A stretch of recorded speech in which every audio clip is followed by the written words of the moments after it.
Muy buenas tardes.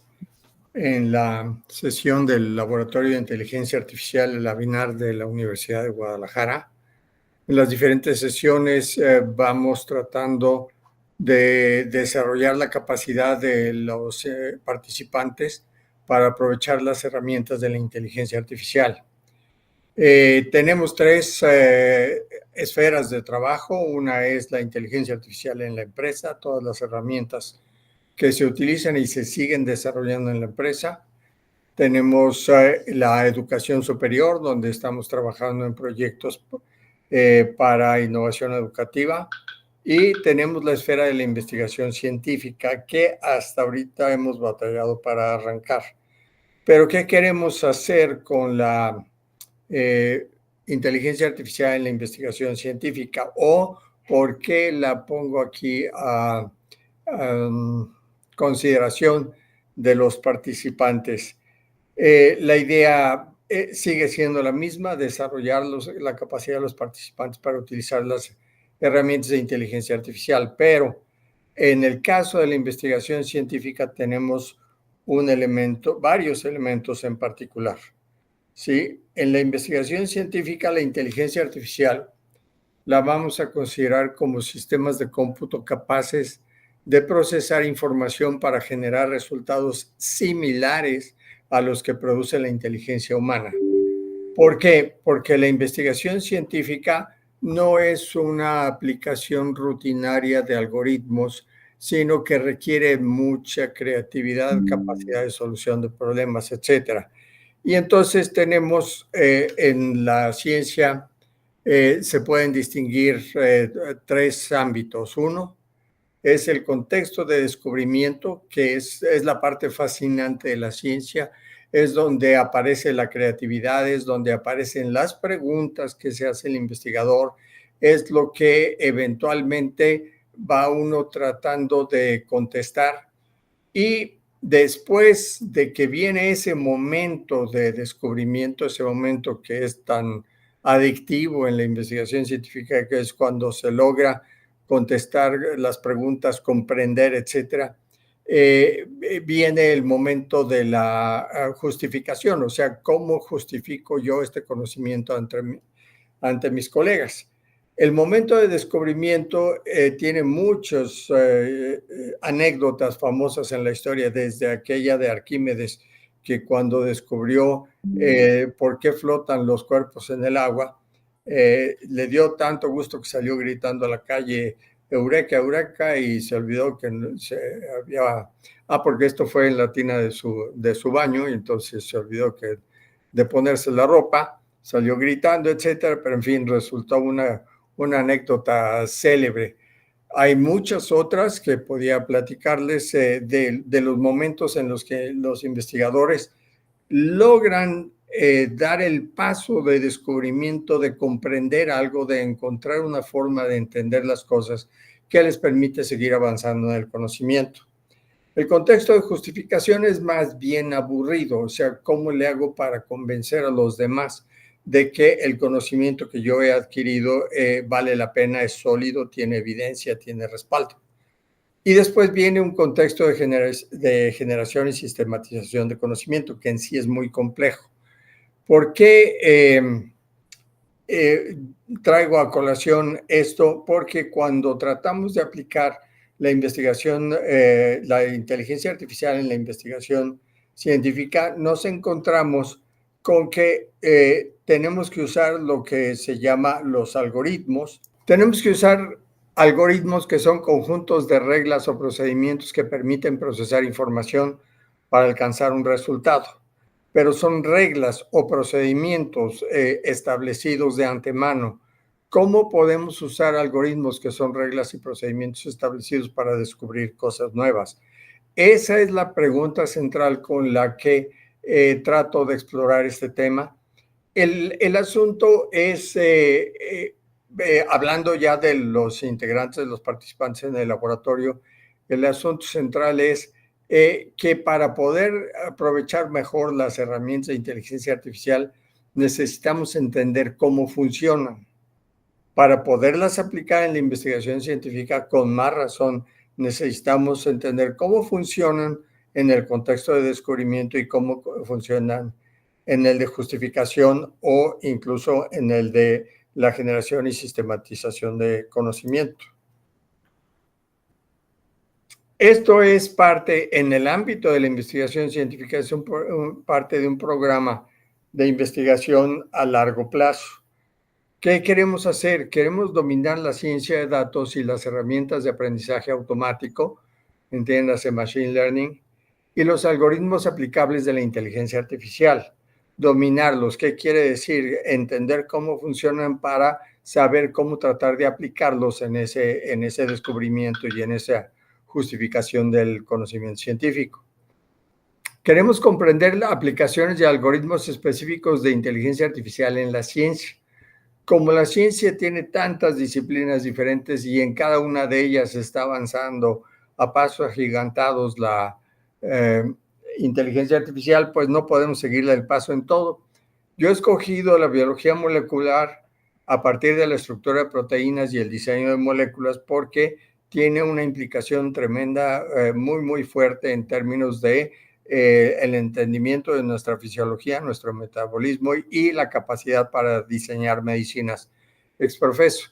La astronomía simplemente porque me gusta, porque hay una serie de fenómenos en astronomía tan interesantes como es la lensificación gravitacional, la clasificación de las galaxias, las ondas gravitacionales, donde se está empezando a aplicar la inteligencia artificial porque está la cantidad de datos que se manejan que analizarlos en persona es imposible.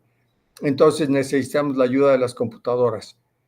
¿Y qué queremos hacer? Queremos identificar investigadores de Jalisco y Latinoamérica interesados en aplicar la inteligencia artificial en su investigación e iniciar colaboraciones. Perdón, ¿qué queremos hacer? Que los participantes en el laboratorio podamos colaborar con investigadores de toda la Universidad de Guadalajara, del país y de Latinoamérica, ayudándoles a aprovechar, a sacar mejor partido de las herramientas de inteligencia artificial. Pero el asunto es, bueno, ¿y por qué las proteínas? ¿Por qué son tan importantes? ¿Por qué es tan importante su estructura? Y esto depende más bien esto lo podemos enfocar, una de las formas que podemos hacerlo es la forma en que intervienen en el metabolismo de las células de todos los organismos vivos. De ahí el título de descifrar los secretos de la vida, porque todo lo que pasa dentro de nuestro cuerpo, dentro de los organismos, las células, está regulado por interacciones de proteínas que están todo el tiempo operando dentro de nuestras células. Las proteínas son cadenas de átomos eslabonados por sus enlaces y que forman una estructura. Esta es una estructura muy sencilla, la que aparece a la derecha. Hay unas muchísimo más complejas. Pero estas proteínas van interactuando con otras dentro de las células. Ahorita van a ver algunas animaciones que hay de eso. Encuentran a sus contrapartes, o sea, una proteína encuentra otra proteína con la que va a interactuar y establece con ellos interacciones dependiendo de las cargas eléctricas y de la forma, por ejemplo. Las proteínas interactúan con otras porque su forma es complementaria y porque utilizan en esa interacción sus cargas eléctricas de los diferentes componentes. La secuencia de aminoácidos, o sea, las partes elementales de las proteínas, determina la estructura que van a asumir y por lo tanto la función que cumplen en la célula. Este es una animación, son comerciales, ¿no es cierto? No hay ninguna animación. Esta es una animación de cómo se van produciendo dentro de las células las proteínas nuevas y a razón de 200 aminoácidos por minuto. Esto es 4 veces la velocidad normal. Están viendo ustedes cómo se van ensamblando, cómo la célula va produciendo una nueva proteína, ¿sí? que sale a interactuar con otras proteínas. Y fíjense la complejidad de esta proteína. Lo que vemos es prácticamente un bulto, pero que está integrado por una cadena que se viene doblando. Y lo que es interesante es la forma como se dobla, porque eso es lo que va a determinar su función. Nuestras células bullen todo el tiempo con interacciones entre las proteínas. Nuestra célula está integrada por muchas estructuras y cuando vamos ingresando a esas estructuras cada vez en mayor aumento, empezamos a ver cómo las proteínas están dentro de la célula bullendo. Vean ustedes la complejidad de cada una de ellas. Son, otra vez parecen bultos, pero en realidad son cadenas que están dobladas y de una manera que permite la interacción que necesitan con otras. Algunas se utilizan como puentes, otras se utilizan como escotillas para que entren y salgan sustancias de la célula, otras se utilizan para transportar, otras se utilizan para decodificar, para expresar los genes, ¿sí? O para interrumpir la expresión de los genes de la información genética. Todas estas animaciones están hechas de proteínas que se conoce bien su funcionamiento. Esta, por ejemplo, es una muy interesante porque es un complejo de proteínas que está transportando otras sustancias y está prácticamente caminando sobre la superficie de una estructura, ¿sí? Y va jalando un complejo de proteínas para transportarlo a otra parte de la célula. Estos son otros mecanismos, otras proteínas interactuando también. Y la interacción de las proteínas es rapidísima, se da en milésimas de segundo. Cuando una célula se reproduce puede tardar aproximadamente 1 hora desde que empieza el proceso hasta que se dividen las células. Y todo este mecanismo es completamente ordenado. Y está ordenado porque las interacciones entre las proteínas sigue un orden muy preciso, muy interesante, que se descubre todos los días en la investigación. Esta es una proteína que está separando las cadenas de DNA, la transcripción de los genes. Esta es una que funciona como escotilla de entrada para el núcleo de la célula, la hélice del DNA, ¿sí? Están organizando el DNA como una doble hélice. Esta es la reproducción de una célula vista desde fuera.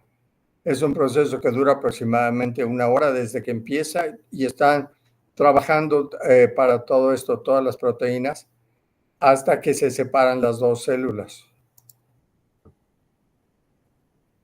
Estas son algunas proteínas que copian el DNA y la transcripción de los genes, por ejemplo, también es un elemento de muchísimo interés. Nuevamente, la base de pares en el genoma, cómo se va organizando el genoma hasta tener las cadenas integradas y ya listas para formar los...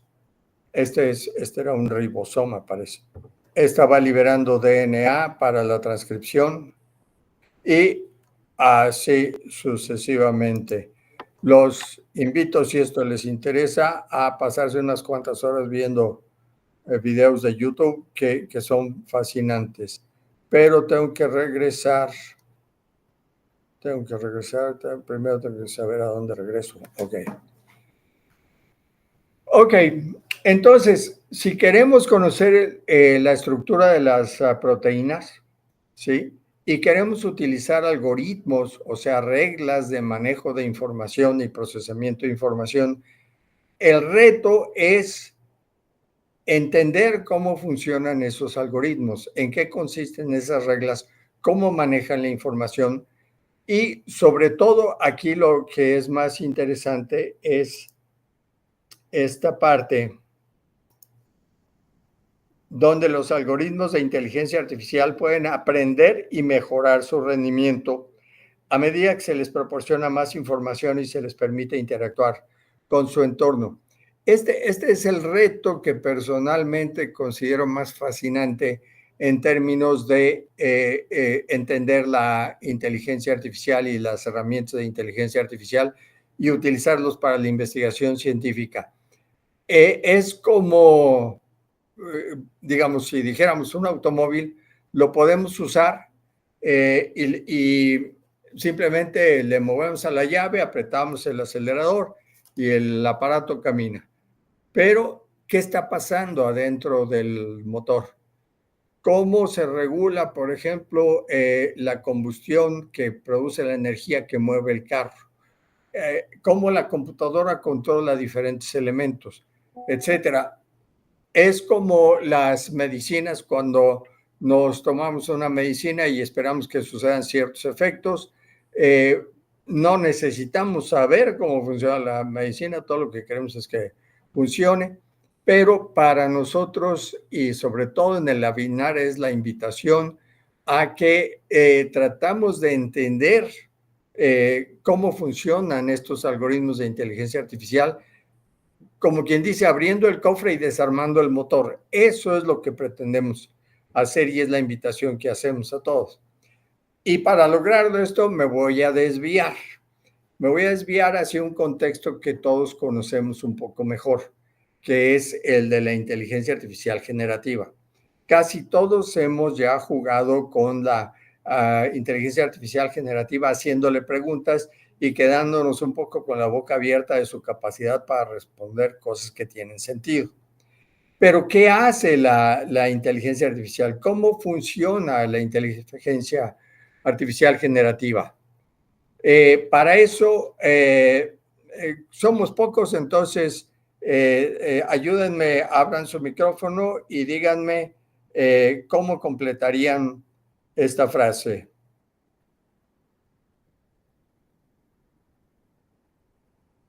¿Nadie? Tardes. Así es, ¿no? Ahora, ¿qué estamos haciendo?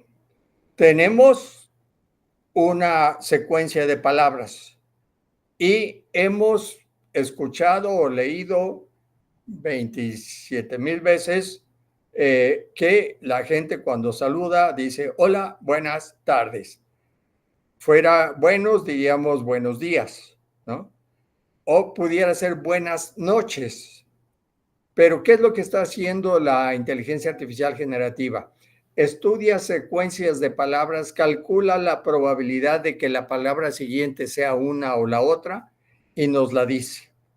Y aquí empieza a haber una pequeña diferencia, porque nosotros para interpretar o para predecir la palabra que sigue utilizamos elementos del contexto, ¿sí?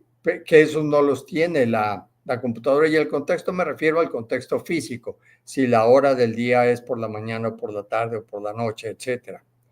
Pero, ¿qué me dirían ustedes? ¿Cómo se puede completar esta frase?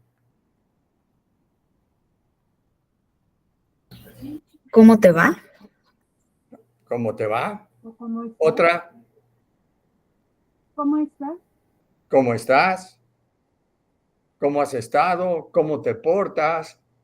¿Cómo te sientes? ¿Mandé? ¿Cómo te va? ¿Cómo te va? ¿Sí? Entonces, hay ciertas frases que ya no es tan fácil predecir porque tienen muchas variantes. Pero estadísticamente, y si le damos a la máquina información de contexto, entonces puede mejorar su capacidad para predecirla. Lo que hace la computadora, la inteligencia artificial, es predecir las palabras que siguen en un texto que va generando a partir de algoritmos y de un entrenamiento de 300,000 millones de parámetros. Suena una cosa desquiciante en términos de cantidad. Los parámetros se refieren a dos cosas. Uno, lo que son los los documentos y las palabras con las que se la ha entrenado, y otro que son las interacciones entre las neuronas de la red neuronal.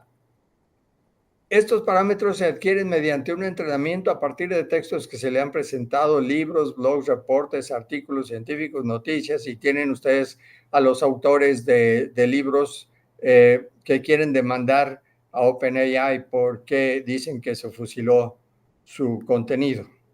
Pero ahora también se están utilizando las mismas indicaciones que los usuarios utilizan y las mismas respuestas de la inteligencia artificial para seguir entrenando a la inteligencia artificial. Y eso tiene muchos problemas, porque si hay alucinaciones, se está entrenando con textos, por decirlo así, falsos. Pero, en fin, sí se están tomando providencias para que ese entrenamiento sea supervisado y que no vaya introduciendo alucinaciones, pero eso es un punto lateral. Y, ok. Este es una autoimagen, luego les puedo platicar, les puedo mostrar los textos con los que generé entre comillas, autoimagen de la inteligencia artificial generativa. Le pedí, dame una imagen de cómo la inteligencia artificial generativa utiliza los algoritmos a partir de las indicaciones que se le dan y cómo esos algoritmos generan la respuesta que se requiere, ¿sí? Y esto es lo que me hizo. No está muy feo, ¿verdad? No sé qué piensa usted, pero lo que sí, tiene una mirada muy penetrante, la maldita. Pero bueno. Ok. Después le dije, bueno, ¿sabes qué? Ahora explícame cómo funcionan los elementos de la imagen y discute cómo contribuyen a generar el texto utilizando los grandes modelos de lenguaje. Y me da una descripción del funcionamiento, pero de esto solamente quiero enfocar la atención porque esto de la inteligencia artificial generativa no es lo mismo que AlphaFold 2. AlphaFold 2 sí utiliza redes neuronales, pero utiliza más que eso aprendizaje automático, pero una combinación de los dos. Pero hay una parte que me interesa. Cuando hablamos de hola, ¿cómo estás? Pues está muy fácil porque son poquitas palabras, pero ¿qué pasa cuando tenemos cadenas de 200, 500, 10,000 palabras? La inteligencia artificial puede utilizarla y entender la estructura del documento porque utiliza un mecanismo de atención. El mecanismo de atención le permite enfocarse en las partes relevantes de una indicación que se le da o de un texto que se le da, asignando pesos a los diferentes elementos basados en su importancia para generar el siguiente elemento, ¿sí? Los mecanismos de atención quiere decir que cuando nosotros le damos una indicación a la inteligencia artificial generativa, sabe a qué ponerle más importancia. Y ahorita les voy a dar unos ejemplos. Y esta atención se utiliza también para que los transformadores o los transformers puedan identificar relaciones entre palabras que están distantes entre sí. Ahorita les voy a dar un ejemplo para que vean a qué me refiero. Los demás algoritmos también son muy interesantes, pero ahorita nos desvían de más. Aquí está lo mismo en español. Queremos algoritmos que sean capaces de centrarse en las partes relevantes para encontrar las dependencias. La traducción es mala, es de largo plazo, más bien las dependencias a distancia. Ahorita les voy a explicar de qué se trata. Esta frase, si yo se la doy a la inteligencia artificial generativa, la entiende, porque esos mecanismos de atención la llevan primero a identificar, en este caso, en términos de la gramática que yo estudié, el avión como el sujeto. Luego, un predicado. Pero luego hay referencias a lo que le pasó al avión, que están lejos en el texto. A eso se refiere eso de los transformadores y los mecanismos de atención.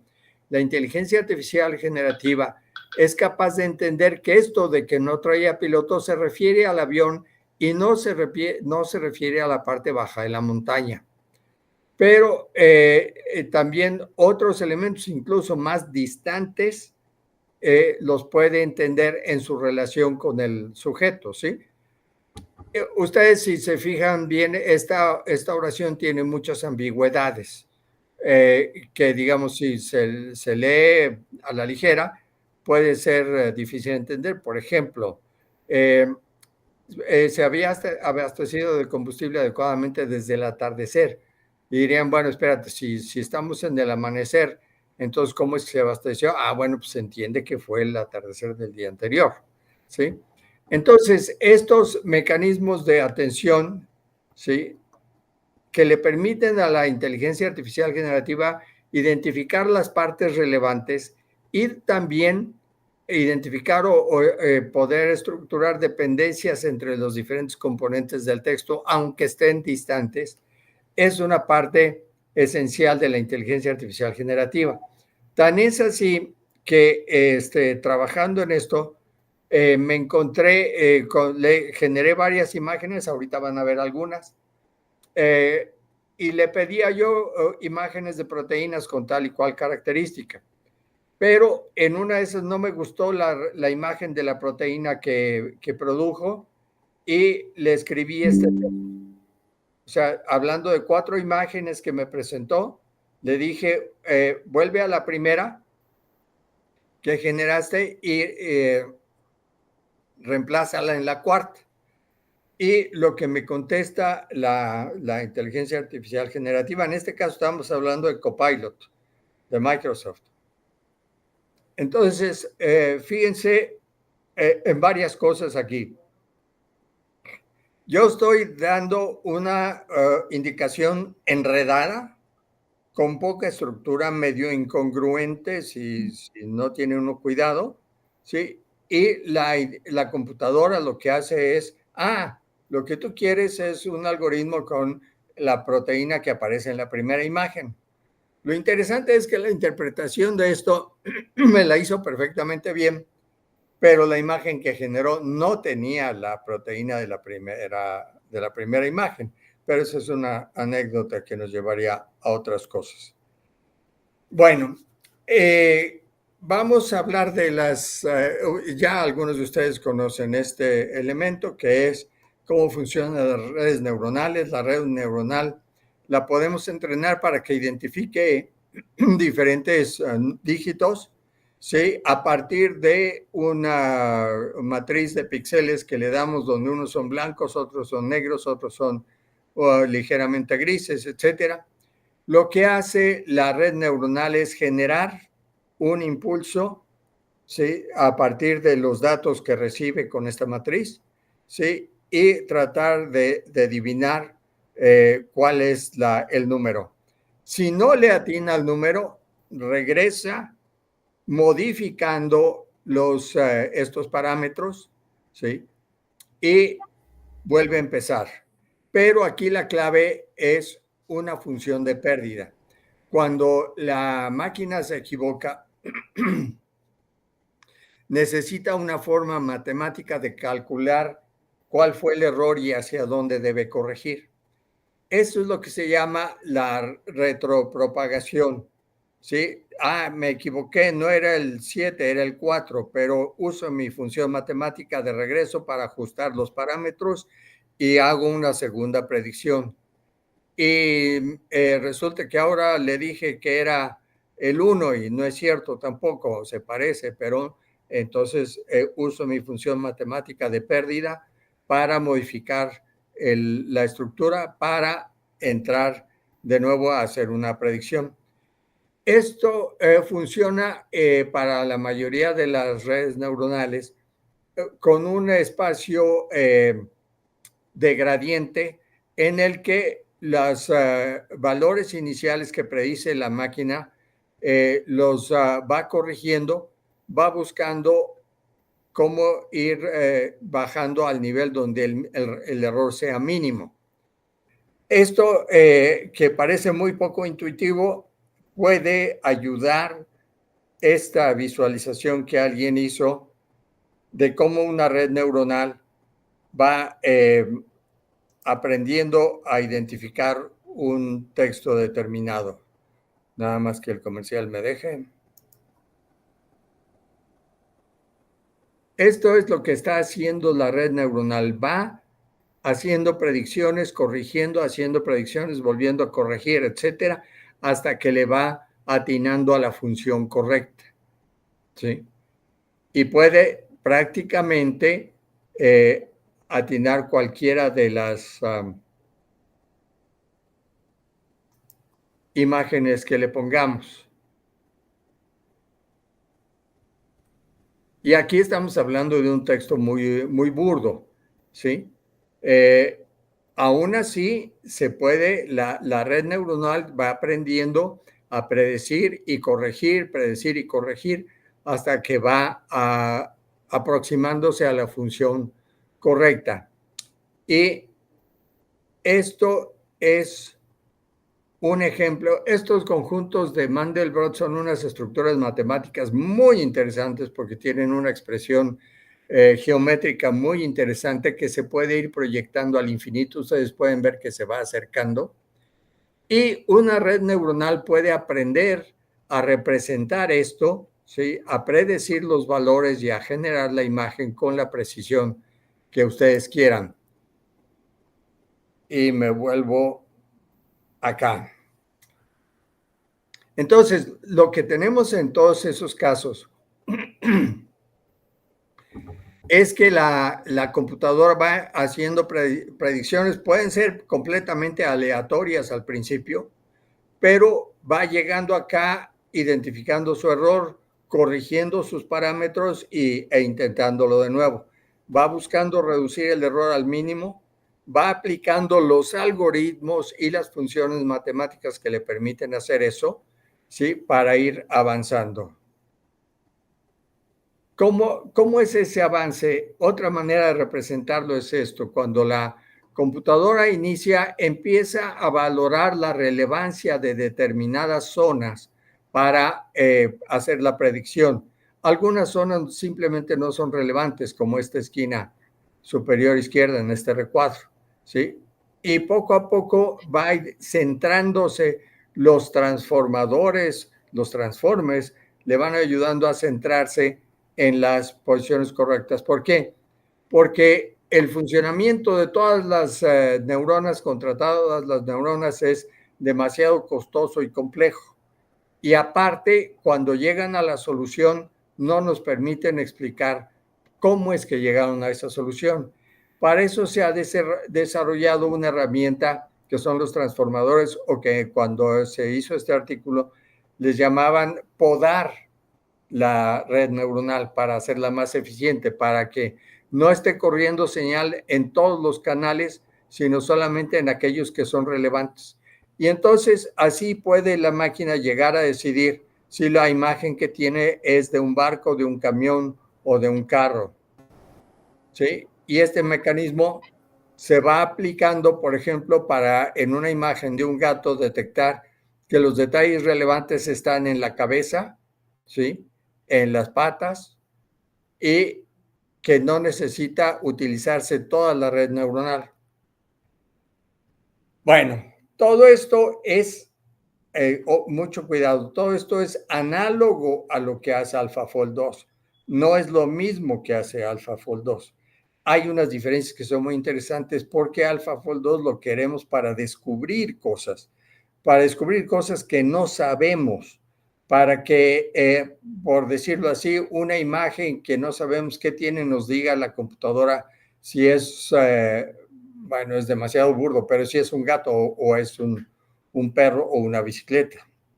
Pero lo que queremos con AlphaFold 2 es que nos diga cuál es la estructura de las moléculas, porque queremos ver cómo van a funcionar dentro del cuerpo interactuando con otras. Y queremos sobre todo saber cómo lo hace. O sea, no basta con que nos diga esta es la estructura, sino que queremos saber por qué llegó a esa conclusión. El asunto de las proteínas es tan importante que se han desarrollado muchas metodologías experimentales, muy costosas y muy lentas. En 70 años de investigación se había logrado descifrar 180,000 estructuras de proteínas, ¿sí? Y el costo es tremendo. ¿Por qué? Porque, por ejemplo, se utiliza cristalografía de difracción de rayos X, se utiliza resonancia magnética nuclear, o sea, aparatos muy costosos y tenían que ir paso a paso descifrando la estructura de la molécula y sale muy caro. Entonces, hasta antes de AlphaFold 2 había 180,000 estructuras de proteínas determinadas experimentalmente. Es tan importante este asunto que creo que hubo, porque ya después de que AlphaFold 2 resolvió el problema, no sé si la vayan a seguir haciendo. Una competencia internacional bianual, donde en la de 1919, creo, o 21, había que descifrar la estructura de 70 proteínas que ya se conocían, pero no habían sido publicadas todavía, o sea, para que no hiciera trampa. A manera de entrenamiento, se puede utilizar las estructuras de 180,000 que ya existen en el banco de proteínas. Y me tengo que ir más rápido. AlphaFold 2 es un sistema de redes neurales de grafos que descifró 200 millones de estructuras de proteínas con un margen de error calculado por el mismo AlphaFold 2.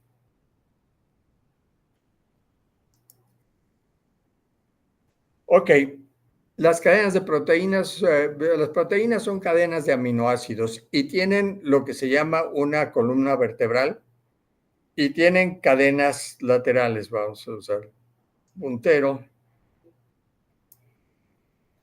¿Sí? Hay cadenas laterales que pueden ser cortas o más largas. Esa columna vertebral puede después, en función de la interacción entre sus cadenas laterales, formar una cinta helicoidal.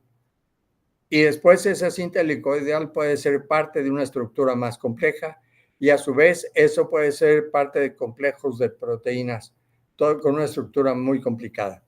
Vean por favor este GIF. Es el de una proteína que está inicialmente en su forma más desenredada, por decir más lineal. Ok. Fíjense en la posición relativa de las esferas anaranjadas, que son las que acaban interactuando más fuertemente para darle la estructura deseada a la proteína, ¿sí? Vean cómo pueden estar en partes muy distantes de la molécula, ¿sí? Y por las fuerzas entre ellas se va doblando la proteína hasta que todas acaban en una proximidad. Ese es un dato clave. Ese es un punto clave cuando AlphaFold está tratando de descifrar la estructura, semejante a cuando sabemos cuáles partes de la oración están hablando del sujeto o del avión. Porque eso no es tan fácil de predecir. ¿Cómo lo predí? Bueno, aquí. Esto es respecto a la forma en que se acoplan las proteínas y por las cargas eléctricas y todo entre los átomos, de manera que cuando esta proteína está lista, está doblada en la forma correcta, puede interactuar a la perfección con esta otra proteína.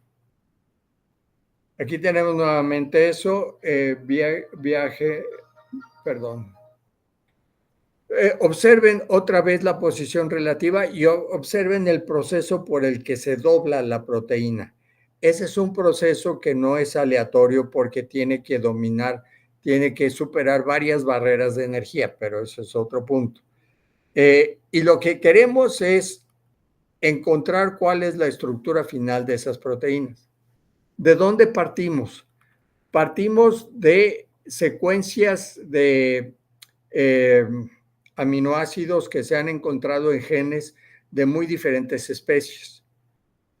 Y aquí está estos simbolitos, es importante que vean, las diferentes líneas se refieren a genes de diferentes especies. Pueden ser genes desde la mosca drosófila o de peces o hasta genes del ser humano, ¿sí? Porque son proteínas que tienen una función fisiológica en todo ese terreno. O sea, en todas las especies, y la función fisiológica es similar.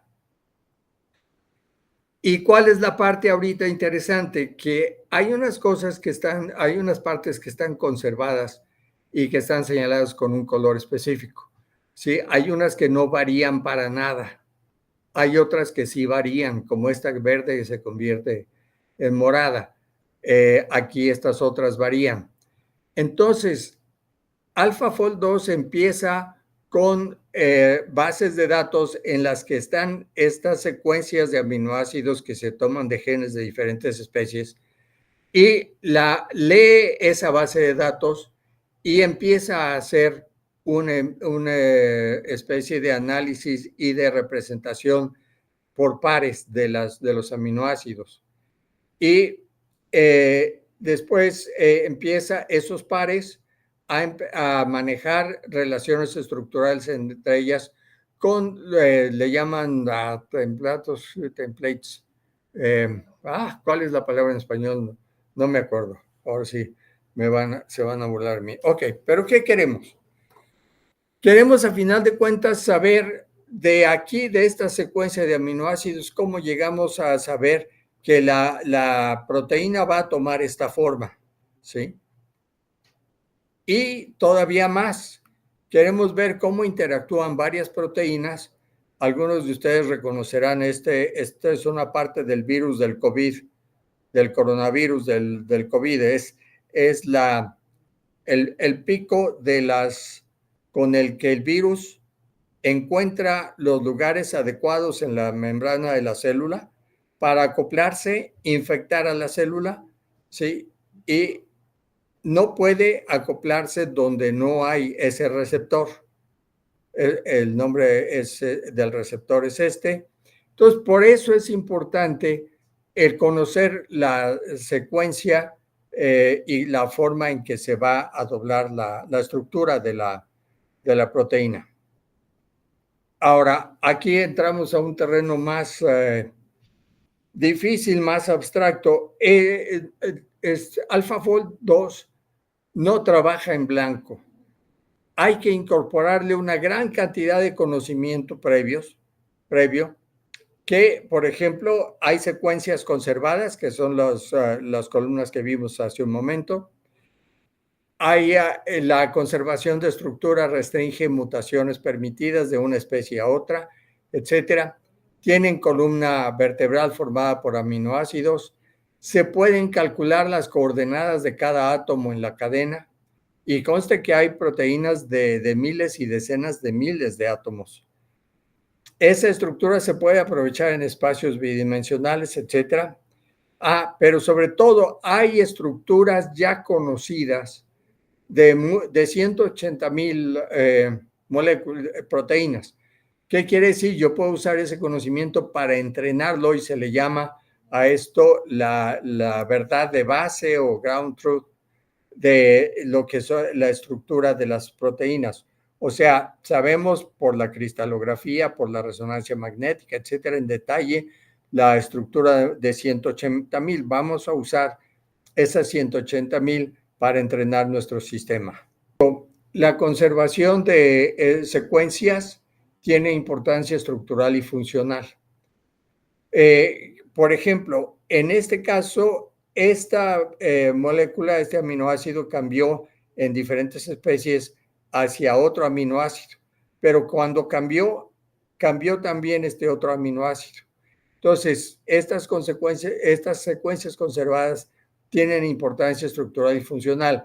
En este caso quiere decir que son moléculas o aminoácidos que interactúan porque están en posiciones relativas específicas dentro de la molécula. Otra, si quieren más rollo, esta es la cuestión de cómo calculan las coordenadas de los átomos, proyectan la sombra, por decirlo así, de los diferentes átomos o de toda la proteína en diferentes espacios cartesianos. Y hay una serie de cuestiones aquí físicas y geométricas que no vamos a entrar en detalle, pero que hablan sobre todo, por ejemplo, de que las relaciones matemáticas que hay entre las posiciones de una molécula y de otra, ¿sí?, no cambian en función de diferentes transformaciones. Todo esto se incorpora al sistema de AlphaFold 2. También otros elementos como que siempre podemos buscar una columna vertebral, siempre la podemos caracterizar plenamente por los ángulos de enlaces consecutivos y de torsión. En la columna vertebral, las cadenas laterales se dan en determinados ángulos. Otra vez, nuestra definición de algoritmo. A todo esto le queremos aplicar los algoritmos para poder predecir la estructura de proteínas que todavía no conocemos. Esta es la arquitectura general del sistema. Aquí están los transformadores, los que captan la interacción de elementos distantes entre sí, y esa distancia se ve a través de representaciones matriciales. Aquí está la parte de los triángulos.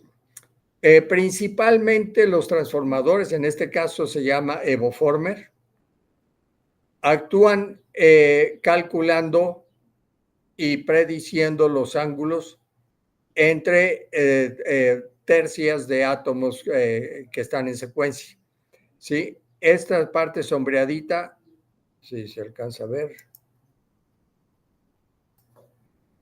es la parte que analiza en detalle para toda la cadena, analiza en detalle en el transformador o en el evoformador, válgame Dios, bueno.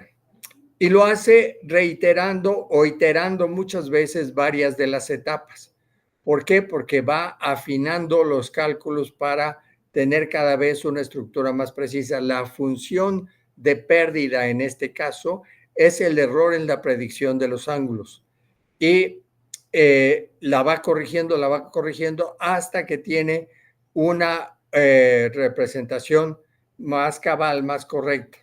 Este es el análisis de los triángulos que utiliza. Estos triángulos, ¿sí?, son analizados aquí, y también cuando hay interacciones distantes, las maneja, ¿sí? Los transformadores o los transformes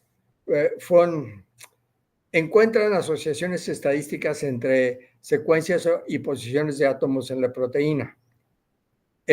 Aprende dónde poner atención, si va a poner atención 2 o 3 o 4 o 20 o 1000 posiciones más adelante o no, porque está identificando dependencias de largo alcance y tiene matrices de covarianza y probabilidades estadísticas de que determinados aminoácidos estén cerca unos de otros. Este es el tipo de imágenes que se utilizan en la investigación para ir calibrando los resultados. Este es tomado del artículo que publicó AlphaFold 2, es un grupo como de 20 autores, de cómo van haciendo las representaciones de las interacciones a distancia y de cómo el transformador va poniendo atención a veces a una distancia, a veces a otra distancia, a veces a los que están contiguos, y después va viendo la interacción entre ellos. Hace otras operaciones todavía, que es ir calculando las secuencias y los ángulos, los enlaces y los ángulos entre ellos, va actualizando todo el tiempo una y otra vez con la función de pérdida hasta que llega a predecir la estructura. No solamente predice la estructura, sino que le da una calificación de confianza y después establece las distancias entre pares. Ok, esos son los principales algoritmos que yo encontré más retador estudiar, entender, porque uno ve estas cosas, estas hazañas, y dice uno, bueno, y fue inteligencia artificial, y ¿a poco yo no voy a poder entenderla? Y sí, no es fácil, no digo que lo entiendo todo, me falta mucho, etcétera, pero ha sido cuestión de irse metiendo a los diferentes algoritmos que ellos mismos presentan y ver qué es lo que está haciendo cada algoritmo para después entender cómo funciona en el bendito sistema. Usan 32 algoritmos, unos más sencillos, otros más complejos, y estas imágenes las generó el Copilot con DALL-E. Y le pedía yo este tipo de cosas, generar una imagen que represente alguno de los algoritmos que utiliza AlphaFold 2. Y esto es lo que me fue generando. Fíjense, una cosa que me llama la atención, no sé hasta qué punto o a qué se deba, pero en todos los casos aparece gente interpretando o entendiendo lo que la computadora está haciendo, ¿sí? Algunos hasta parece que están tratando de explicar, ¿sí? Pero el caso es que en todos los casos aparece gente, cosa que me parece interesante y digna de estudiarse más a fondo. Y estas imágenes también las generé con el mismo tipo de indicaciones. Dime cómo la inteligencia artificial genera la estructura de las proteínas a partir de sus algoritmos, ¿sí? ¿Qué preguntas tenemos?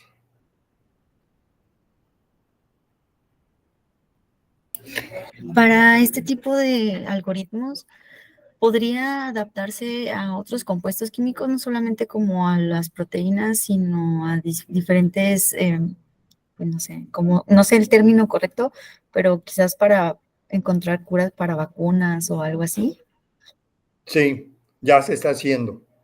De hecho, esto me da pena decirlo, pero en lo que me tardo yo en entenderlo, ya es obsoleto porque ya hay varios sistemas que superan a este.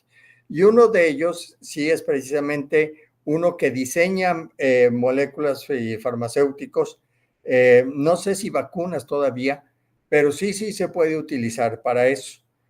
No sé si, por ejemplo, ahora que siguen saliendo vacunas de que son como la que se hizo el COVID, que son vacunas que modifican la respuesta inmunológica a través de moléculas específicas. Ya se esté haciendo, pero medicamentos sí, medicamentos que precisamente buscan interactuar con partes específicas de las proteínas o de otras moléculas. Y también se está utilizando para generar nuevos materiales. Estos algoritmos o variantes de ellos se están utilizando para, por ejemplo, predecir el comportamiento de nuevos materiales o predecir cuáles materiales es factible producir, nuevos materiales es factible producir para que tengan propiedades específicas y muchas otras cosas. Se está haciendo y se está haciendo más rápido de lo que le puedo seguir la pista. Es lo que me da tristeza a veces, pero lo que a mí me da gusto es que esto era un reto entenderlo. Yo digo que ya lo entiendo hasta donde estoy dispuesto a meterle tiempo para eso y voy por otra cosa. Pero en fin, me desvié. Gracias. Bien. Pues aquí Doctor, está. yo tengo una pregunta. Ajá. Justamente me llama mucho la atención este proceso que hizo usted para lograr entender cómo es que hace la inteligencia artificial, Me parece muy interesante. Yo la verdad es que no me hubiera aventurado a hacerlo, pero tengo una pregunta. Hay varios artículos que he estado leyendo que hablan sobre las alucinaciones que tiene la inteligencia artificial y las malas interpretaciones que hace, porque recordemos que finalmente lo que es la inteligencia artificial en el caso de la generativa, por ejemplo, pues no es otra cosa más que la lectura de patrones que suceden. Esto no sucede, o sea, ¿cómo minimizan en la creación de este tipo de redes neuronales y cómo, no es que no son las redes neuronales, cómo se minimiza este error o este sesgo en este tipo de inteligencia artificial que sirve para la generación de vacunas o de identificar compuestos? O sea, ya es algo como más, tendría que ser algo más perfecto. ¿Cómo se hace? ¿Ya llegó a ese punto, Doc? Sí, ya se está trabajando mucho en reducirlas. Hay varias aplicaciones como el Perplexity que las tienen muy bien acotadas ya, pero se ha logrado eso con diferentes mecanismos. Uno es estos transformadores que ayudan a analizar el contexto. Y hay otros de los algoritmos de la inteligencia artificial generativa que ayudan a especificar. Le llama, por ejemplo, aumentada con recuperación de información. O sea, hay sistemas que van y consultan específicamente cierto tipo de información para cotejar sus afirmaciones. Otro mecanismo que han usado es lo que son las redes neuronales antagónicas. Se pone una red neuronal a generar texto y se pone otra a evaluar ese texto. Y entre las dos van afinando hasta que llegan al punto donde las dos están de acuerdo en que ese texto es bueno. Pero todo esto no elimina completamente las alucinaciones. Y si ustedes se fijan en todos los sistemas de uso general de inteligencia artificial, siempre les dicen, tú checa la información porque no lo dicen así, pero no nos comprometemos a que sea cierto, o sea, no te vayas con la finta. Y es que no se puede reducir totalmente. Muchos dicen que es porque la inteligencia artificial no tiene la información del mundo, del contexto para poder cotejar las afirmaciones. Y sí tiene sentido. Uno de los casos más interesantes de cómo es que el mismo Altman, creo que Samuel Altman, de OpenAI, le pidió a la inteligencia artificial un currículum de él. Y en su currículum la inteligencia artificial puso un dato que no era real, que se había graduado de doctorado de tal disciplina en tal año. Y dicen, ni fue en tal disciplina, ni fue en tal año, y fue en tal otro. Pero seguramente la inteligencia artificial no encontró el dato y, pues, me gusta decirlo así, la inteligencia artificial cuando no sabe algo lo inventa. Y además, uno de los problemas lo infirió. Uno de los problemas... ya, se me fue el. Ahorita vuelvo sobre el punto. Rosalba. Gracias, doctor. Felicidades. Gracias. Todo lo que en su exposición me llamaron la atención cuando usted menciona de las modificaciones y correcciones que ha hecho en los prompts, ¿sí? Y al momento de recibir la información o tratar de modificarla. Pero es así también en el sentido de proporcionar una información no bien estructurada. Logra dar una respuesta coherente, pero no como la que pudiéramos desear, ¿verdad? Ajá. Sí, ese es uno de los puntos más interesantes de la ingeniería de indicaciones o ingeniería de prompts, porque lo que sí uno de los mecanismos que han hecho es darle a los transformadores, más bien mediante los transformadores, darle a la inteligencia artificial la capacidad para revisar, generar algo, luego revisarlo y volver a generar. Y es lo que cuando se hace la ingeniería de indicaciones, el pedirle que dé paso a paso las indicaciones, eso es parte de lo que le permite a la misma inteligencia artificial revisar que lo que ha hecho está bien hecho y dar un siguiente paso.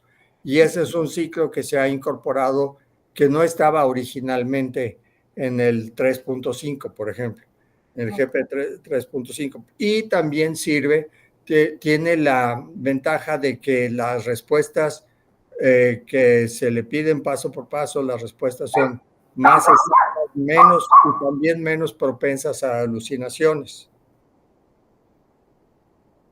Gracias, felicidades. Gracias.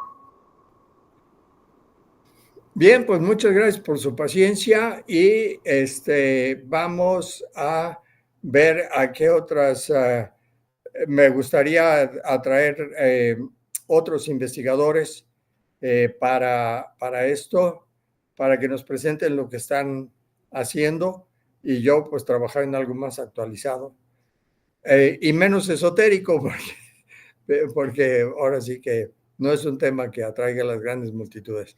Muchas gracias y nos vemos. Recuerden que si quieren plantear algún tema, alguna herramienta, etcétera, son bienvenidos. Congreso Internacional de Emprendimiento, una mano. Madrigal. Ok. Felicidades. Gracias. Oiga, doctor, a mí lo que explicó ahorita de los prompts, me gustaría, ¿cuál es la diferencia entre el 4 y el GTP, el anterior? ¿El 3.5 y el 4? Ajá. Básicamente el 4 está actualizado, ya tiene acceso abierto a Internet hasta este momento. El 3.5 tenía limitado la información, solamente hablaba de la información que había obtenido hasta 1921, pero aparte los transformadores, los transformers, están mucho más estructurados en el 4 para atender cuestiones de contexto. Porque ayer lo usé y me preguntó el mismo, dice, ¿quieres usar la versión 4? Pues le dije que no, mi gran ignorancia. No, sí vale la pena usar el 4. La calidad de las respuestas es mayor, la precisión de las respuestas es mayor, las inferencias que hace son más claras, más explícitas. Sí vale la pena. Ok. El 3.5 tuvo mucho éxito porque es capaz de generarte el tipo de texto que quieras. Ya el 2 lo había logrado, pero tenía sus bemoles. El 3.5 te puede generar poesía española de la Edad Media, te puede generar obras de estilo de Shakespeare, te puede generar una canción de Bob Dylan o X. O sea, con toda la información que tenía hasta ese momento, sí, lo que asombró mucho era que te podía generar texto muy coherente en el estilo que quisieras. Cuando menos es lo que en su tiempo yo me enteré más. Alejandra. Sí, incluso tengo entendido que ChatGPT 4, digo, yo no lo he usado tampoco, pero también ya ahora acepta imágenes. Entonces, ya no solamente te da respuestas verbales, sino que también puedes generar imágenes y también tiene un alto contenido de patrones, no quiero llamar patrones emocionales porque sería como pues decir prácticamente que ya tiene sentimientos, pero no, más bien ya tiene, es más difícil distinguir que estás hablando con una máquina, pues con un chatbot, por el tipo de patrones lingüísticos que utiliza. Así es, así es. Y también es capaz de generar un estilo de texto de mucha autoridad, o sea, como si fuera alguien que de veras supiera lo que dice. El 4 también tiene una ventaja, y es que ya tiene capacidad de razonamiento. Le han venido añadiendo capacidad de razonamiento y eso es, no es tan fácil de ver. También, por ejemplo, las reglas de la aritmética ya las tiene incorporadas. Ahora, ¿a qué me refiero con esto? Si ustedes al 3.5 le daban a sumar cadenas de 20 dígitos o 25 dígitos, patinaba y sacaba cualquier cosa. ¿Por qué? Según por lo que he leído, yo no lo hice, pero por lo que he leído es, pues lo que hace es estadísticamente ver dónde se encuentra cadenas de números de 25 dígitos donde haya 2 y ver cuál fue la respuesta y estadísticamente decir, bueno, pues si estadísticamente aparecía más veces este resultado, pues ahí te va este resultado. Y si no, lo que hacía era tratar de predecir el siguiente número en la cadena, pero a partir de secuencias de números que había observado. En otras palabras, no estaba sumando según la aritmética que aprendimos en la primaria. El 4 ya la trae incorporada y el 4 la trae incorporada, según entiendo, y no lo he verificado. Por ejemplo, un razonamiento de tipo más abstracto. El caso más sonado es el de, por ejemplo, si 3 carros llegan en 3 horas de una ciudad A a una ciudad B, ¿cuánto tarda un solo carro? Sí, pues un solo carro tarda las mismas 3 horas. ¿Sí? Pero la computadora contestaba, pues 3 por 3, entonces son 9 horas, ¿no? Y no estaba razonando, estaba simplemente analizando secuencias y como se había encontrado problemas similares en el que la secuencia era que si 3 de algo hacían algo en un tiempo, 3 lo harían en 3 veces el tiempo, entonces esa es la respuesta que daba. O sea, es una generalización, es una predicción estadística, pero no estaba razonando. El 4 ya puede razonar. Ahí hubo un comentario que no alcancé a leer. Exacto, lo que hacía era analizar patrones, exactamente, ¿no? Entonces, No, sí. yo tengo el 4 y tengo la nueva versión y uno puede estar en chat en video con el chat, o sea, prender su video y hablar con él y preguntarle, por ejemplo, cómo se encuentra o en dónde se encuentra uno y empezar a describir las características del espacio en el que uno está. Si quieren en algún momento, más adelante, cuando haya espacio para que nadie quiera presentar, puedo darles una visualización de las características que tiene esta versión, porque es 4, no es 4.1 ni 4.2, ya es 4O, y esta versión tiene chat de audio, tiene chat de video y tiene pues incluidas todas las versiones de los GPTs que ya están programados y determinados para actividades en concreto que los mismos desarrolladores vamos creando enfocados a ciertas actividades. La verdad es que son bastante útiles. Pues ya en calidad de urgente. El 27 es cuando presenta Marco Tulio. El siguiente, vamos programando para el que sigue.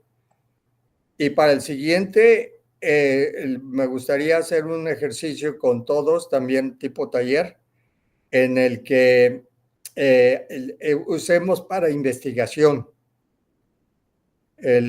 Yo uso el Copilot y otros 2. Yo uso Site. Sí, pero así hay otras herramientas ya, pero digamos, para hacer ejercicio en la misma actividad de investigación, empezar a generar preguntas de investigación y diseño de experimentos y cosas así. Sí. Si quieren eso, lo hacemos para el siguiente, que sería en junio.